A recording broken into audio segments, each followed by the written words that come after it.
Hello YouTube and fellow gamers, DM Red Dog here, and this is a continuation of Red Dog Tales, The Ghost Lord, Part 2.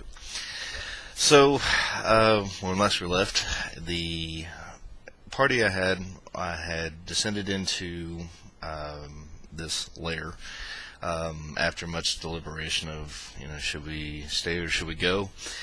And when they entered in, of course, it was your dark, dank dungeon, and right in the entryway, they went through, and they saw these cast pots that had this ooze-like substance in it, and there was some things being slowly digested, for a manner of speaking, and though they tried to do the, thing of poke a stick at it, see if it was, they realized there was some acidic nature to it, and they thought, well, maybe we should leave this alone. They continued in. They came across a animated bust of this human-looking face that, posed yet another riddle to them, but they were given 3 chances. And the riddle went out, and they exhausted the 3 opportunities. They failed, to which it popped these things out of the ooze pots, which were skeletons, and they proceeded to have to fend off these skeletons and were able to dispatch them. And they were like, okay, do we leave them like this? Are they going to reanimate? They weren't really sure.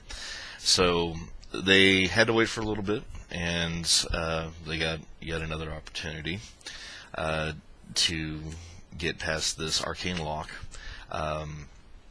And after a little bit more, discussion, they figured out what the clue to the riddle was, and it dropped this, illusionary wall, and they were to proceed on. So they were being really cautious, not really sure what to think of it, because it wasn't really, there wasn't cobwebs, there wasn't a whole lot of dust. It was actually fairly well kept. It was cool because it was subterranean. They didn't have a whole lot of stink or, disgusting smells, smell of death or anything like that. It was actually kind of temperate, So they proceed very cautiously in, and they go into this main area where they see this fountain. It also has more of this ooze-type material coming out of it, and it's kind of starting to overflow and going to this other tank, and they see other creatures that have been set inside there. And, it was like a big quote-unquote bath, but they start to investigate, and they realize, oh man, there's like goblins and there's orcs and some other of the quote-unquote evil entities being put in there, and they thought, okay, what's going on here? So, after some of the mystery and starting to be discreet about it, they start to kind of examine the area, and finally these double doors open, and out kind of glides this lich-looking figure. He's, got more of kind of an earth tone to him. He's kind of brownish and tan looking. His attire is more kept, but it's very natural furs and leather and things of that nature. He's got a very twisted looking staff, and even his eyes, there's no actual eyeballs present. They're just these little orbs that, give this kind of golden yellow flame, that, just kind of very awe-striking to them.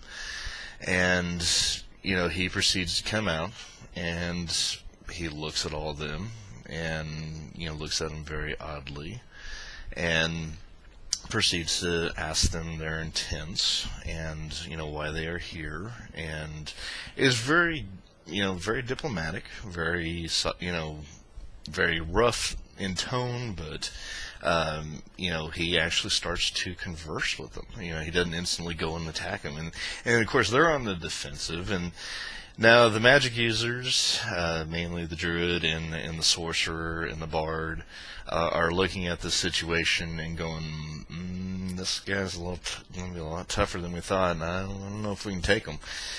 So they kind of parlay a little bit, and so they just come out right now. So, what are you doing here? What's going on? What are you doing with these creatures and these bodies? And he proceeds to tell them. He says, I'm being forced to reanimate these fallen for the horde, and I'm being blackmailed. They've managed to procure my phylactery, and as long as I continue to produce for them, they will keep allowing me to stay, and I'm got my hand forced. So, it really got the party debating. They're like, crap, he's a lich, and the droid's like, oh, he's a blighter, he's offensive nature, and he's not doing it, and he's, explaining to him, he says, I've looked at this to understand death, and yes, I've proceeded to go on and cross the line into this, but I'm wanting to allow my work to, benefit, and unfortunately I had to go to a darker side of things. And so more and more they're in this very moral decision of what do we do. And so they strike up an accord. They said, you can't keep feeding this army. And he says, I have no intent to, as long as my phylactery is returned to me. And so they said, he goes, if you're willing to do this, I will give you my word, and you will not see any of my machinations come into play. And they're, like, and, the one, game-wise, that I played up is the fact he's lawful evil. So he stands by his word, and he stands to certain principles. And so there was that little bit of debate about, why are you doing this land? He goes, I have to do this, and I am doing it in an area that is not directly affecting the overall circle of life, and things of that nature. I mean, it was really that the druid just wanted to hate him, but he could see the logic behind it. And he says, I've gone away from society, and this is not anybody's rule, and I'm free to conduct my research accordingly. And, so they're like, all right, well, where can we find the phylactery? And he says, well, they also kind of get the idea that they're like, obviously they got to be checking in. So he's like, if you wish, he says, I cannot tell you where exactly they're at. They come in and they check in the progress. They'll take what they can. I give them the means to do so. They check in about once every 2 to 3 weeks. And they're like, how long? He said, well, it'll be a few days, but you're free to be here as my guests, and there are accommodations, and I will see to it.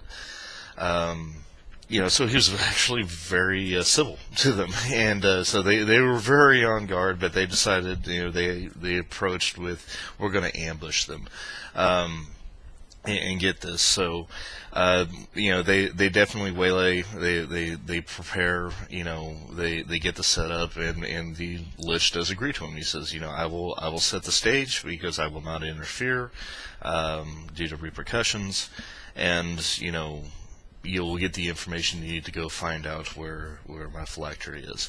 So it definitely gave the players, that choice.